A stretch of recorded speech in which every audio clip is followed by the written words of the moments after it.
Les saluda afectuosamente Eliseo Muñoz Mena. Les doy la más cordial bienvenida a la tercera temporada de su programa Tempus Iuris Humanorum, Tiempo de los Derechos Humanos. En esta temporada hablaremos acerca del sistema no jurisdiccional de protección de los derechos humanos, que implica abordar en términos generales la esfera de competencias, atribuciones que constituyen el mecanismo no jurisdiccional de protección de los derechos humanos en México, depositado en la Comisión Nacional de los Derechos Humanos y en las comisiones estatales de los derechos humanos u organismos de protectores de derechos humanos en el ámbito local. Ahora bien, puesto que es importante conocer nuestra historia, en esta cápsula haré un recorrido por las diversas instituciones y figuras jurídicas que a lo largo del tiempo y del mundo constituyen un precedente del Ombudsman o Defensoría del Pueblo. Quédate pues con nosotros. Ahora bien, para abordar los antecedentes del Ombudsman a nivel mundial, es importante remitirnos en primer lugar a la antigua Grecia. En la antigua Grecia, en las ciudades de Esparta y Atenas, allá por los años 700 y 500 a.C., existieron dos instituciones, los Eflores en Esparta y el Eutinoi en Atenas. Estas dos figuras jurídicas eran las encargadas de controlar las actividades y de las actividades principales de los funcionarios de gobierno y como de los funcionarios de gobierno a nivel estatal y a nivel municipal. Ahora bien, durante el Imperio Romano, en los años 509 a 494 a.C., con la caída de la monarquía y el surgimiento de la república, se hizo patente la división de las clases sociales entre patricios y plebeyos. Los plebeyos, en búsqueda de una igualdad social y mejores condiciones de vida, decidieron salir de Roma, logrando que los patricios les permitieran elegir a dos magistrados plebeyos para que los representara y velara por sus intereses. En ese tenor, en ese contexto, surgen los tribuni plebis, también conocidos como tribunos de la plebe. Estos tribunos de la plebe eran funcionarios que representaban los intereses y conocían de las quejas que interponían la plebe, que la plebe era la clase social más baja y numerosa en Roma. Cualquier persona plebeya podía pues pedir la protección de los tribunos de la plebe.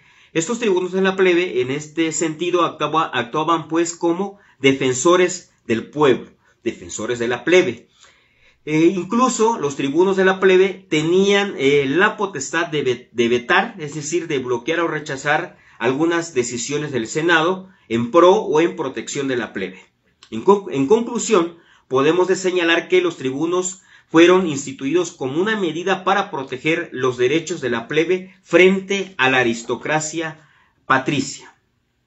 En otro momento, en el Imperio Persa, en los años 560 a 529 a.C., el rey Ciro, conocido como Ciro el Grande, designó una figura que era una especie de contralor denominada Ojo del Rey. Este Ojo del Rey, o este contralor, prácticamente se encargaba de vigilar y ejercer un control sobre los funcionarios públicos. Ahora bien, siguiendo en esta relatoría, podemos también ubicarnos en la antigua China, cuando gobernaba la dinastía Han, en los siglos 3 a.C. al año 220 después de Cristo. En este contexto se erigió una figura que se conocía como los funcionarios Yan. Estos funcionarios Yan eran funcionarios gubernamentales conocidos por su integridad y capacidad.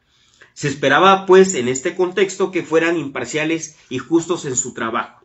Estos funcionarios Yan eran los responsables de recolectar impuestos, administrar justicia y supervisar los asuntos locales. Recibían incluso peticiones del público contra las injusticias administrativas.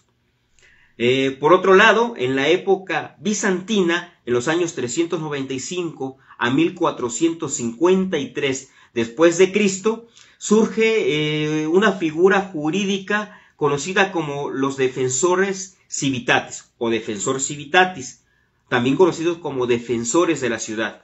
Estos defensores de la ciudad, o defensores civitatis, estaban encargados de proteger a las personas de las arbitrariedades de los gobernantes. En otro momento histórico, si nos ubicamos en Venecia, en el siglo XV, existieron lo que se conoce como el Consejo de los 10. Este Consejo de los 10 era un órgano gubernamental cuya finalidad principal era la de controlar los excesos burocráticos en la ciudad. Tenían poderes extraordinarios y actuaban incluso en forma secreta, tomando decisiones de importancia sin consultar a otros órganos gubernamentales. De ahí podemos trasladarnos, o nos trasladamos, al Imperio Inca. Y aquí habría que señalar que nos estamos refiriendo a un contexto indígena, a un contexto relacionado con pueblos originarios. Y en este contexto existían una figura jurídica que se conocía como tucuiricuy. Los tucuiricuy significa el que todo lo ve. Esta figura del que todo lo ve viajaba por las regiones del imperio inca supervisando el cumplimiento de los mandatos imperiales. De toda esta relatoría que hemos hecho, nos vamos a ubicar ya en algunas figuras jurídicas que son muchísimo más cercanas en el contexto político y histórico en el que se generan a lo que tiene como consecuencia el nacimiento del Ombudsman. Veamos cuáles son estos precedentes ya más específicos y podríamos decir más recientes. Pues bien, nos estamos refiriendo a la figura del Gran Senescal o Drotzen. Esta figura surgió en el siglo XVI y tenía como función principal la de vigilar, bajo la autoridad suprema del rey, el funcionamiento correcto de la administración de justicia. Este control explícito sobre la judicatura por parte del Gran Senescal se extendió posteriormente a la administración del reino, cuando el rey Carlos XII, mediante un decreto del 26 de octubre del año de 1713, instituyó una nueva figura que se denominaba Hoxha Ombudsman Nen. Esta nueva figura, posteriormente en la Constitución de 1717, se cambió su denominación por la de Procurador Supremo a la de Cancillería de Justicia. O sea, es decir, más bien se constituye ya propiamente como una Cancillería de Justicia. Esta Cancillería de Justicia, que prácticamente era una figura de ser vigilante más allá de la judicatura, más allá de vigilar la administración de justicia, tenía esta Cancillería de Justicia funciones muy específicas, las cuales mencionaré a continuación.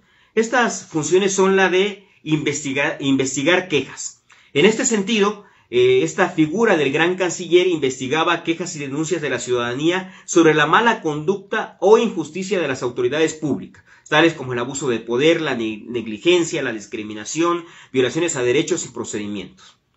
En un segundo término, también tenía como función la de supervisión del gobierno, y en este sentido, la finalidad era de asegurarse que las autoridades gubernamentales cumplieran con las leyes y podían en ese sentido emitir recomendaciones y sugerencias para mejorar la administración de justicia.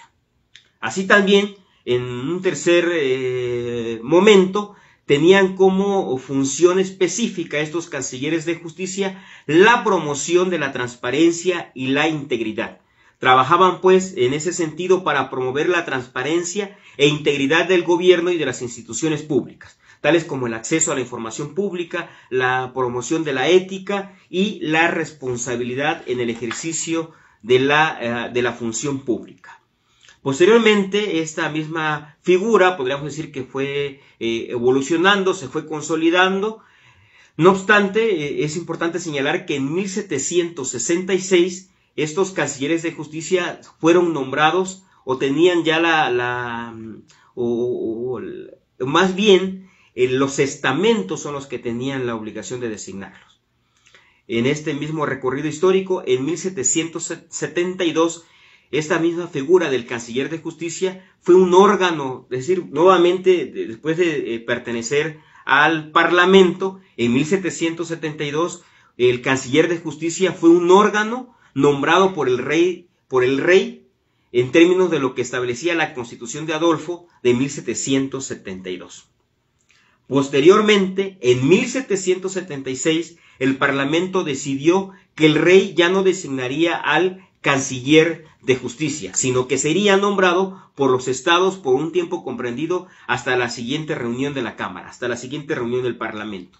Y es así como en 1779 se dicta una nueva disposición según la cual el canciller de justicia no tiene responsabilidades más que ante su majestad real, es decir, debería de rendirle cuentas únicamente al rey, a quien, como he señalado, tendría este canciller de justicia la obligación de rendirles cuentas de su función y de su administración.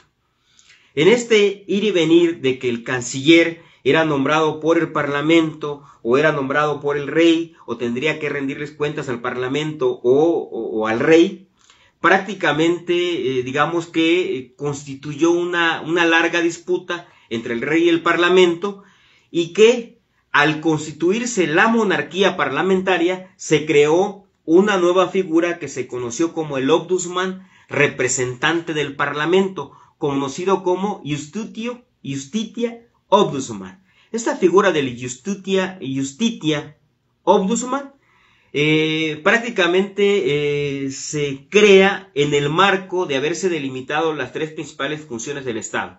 Estas tres principales funciones del Estado son las que conocemos hasta la actualidad y que implica la función ejecutiva encabezada por el rey, la función legislativa depositada en el Parlamento y la función judicial depositada en los tribunales de justicia. Esto en el marco del contexto histórico, político y jurídico desarrollado en Suecia. Digamos que, o podríamos señalar que después de esta disputa entre el rey y el Parlamento y las diversas denominaciones que sufrió esta figura del canciller de justicia, finalmente, el 6 de junio del año de 1809, en el artículo 96 de la Constitución Política de Suecia, se incorporó y reconoció la figura del Justitia Ombudsman, con lo cual prácticamente nace a la vida jurídica el primer Ombudsman reconocido en esta Constitución sueca, y que dará paso a que esta misma figura de Ombudsman, que también que significa defensor del pueblo, ya hablaremos de ello en la siguiente entrega, en la siguiente cápsula, constituye pues con este reconocimiento a nivel constitucional en Suecia en el año de 1809, la consolidación a nivel constitucional del Ombudsman o defensor del pueblo como el precedente, el origen y el nacimiento de los actuales sistemas no jurisdiccionales de protección de los derechos humanos, y que en el caso de México está depositado en la Comisión Nacional de los Derechos Humanos y en las comisiones estatales en términos del artículo 102, apartado B de la Constitución Política Mexicana. Agradezco la gentileza de su atención. Nos vemos en la próxima emisión de este programa. Si les gusta el contenido, no olviden dar like, compartir y dejar sus comentarios. Nos vemos hasta la próxima. Muchas gracias.